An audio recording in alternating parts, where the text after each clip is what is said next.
if impelled to identify some of the skills she had mastered since graduating summa cum laude from Barnard College and coming to work at Lenox Park Publishing a few years ago, Bernadette Swift would declare she was an eliminator of subject-verb disagreements, a clarifier of pronoun antecedents, a proponent for perfect comma placement, and a liberator of clichés and ambiguities from the page. At the moment, however, her boss seemed to have missed the nameplate on her tidy desk that read, Bernadette Swift, copy editor. Instead of holding out a manuscript for review, he had a wrinkled white Oxford button-down shirt in his hand, with a coffee stain on it. For over a millennium, women have been in charge of cleaning the stains off men's clothes. Coffee in particular is especially difficult to remove from starched white fabric. But Bernadette wasn't Mr. Wall's wife, or even his secretary. Neither of those facts could be stated aloud at this moment, however, not if she wanted to keep her job. So she kept silent as she watched his mouth moving, watched his eyes scanning, and not just her face either.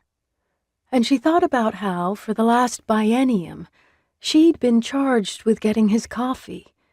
Then for what felt like longer than just a few years, taking his shirts to be laundered when he inevitably spilled his dark roast down the front, because he was a cloven-hooved artiodactyl of the Suidae family. In other words, an utter swine.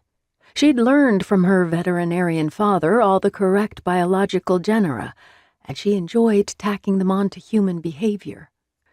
Although, that wasn't really fair to pigs now, was it? The ones she'd grown up with on her family farm had been adorable, even when covered in muck. Especially Amaranth, who'd been her pet, named after her favorite color. Though, obviously, a pig could never be quite as pink. But she'd always been a lover of big words, squeezing them in wherever she could, even if on a beloved swine. To be clear, Mr. Wall was never adorable. Meaty fingers snapped in her direction, yanking her back to reality. "Miss Swift, did you hear me?" Unfortunately.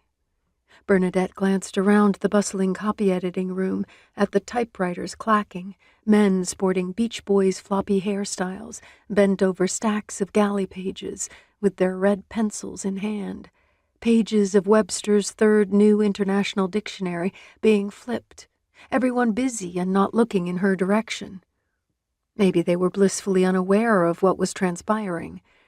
They dedicated a lot of time to pretending she, the sole female junior copy editor, didn't exist. Her male colleagues were never asked to perform such menial tasks for their boss, tasks that were not part of the job description of a copy editor, which she was.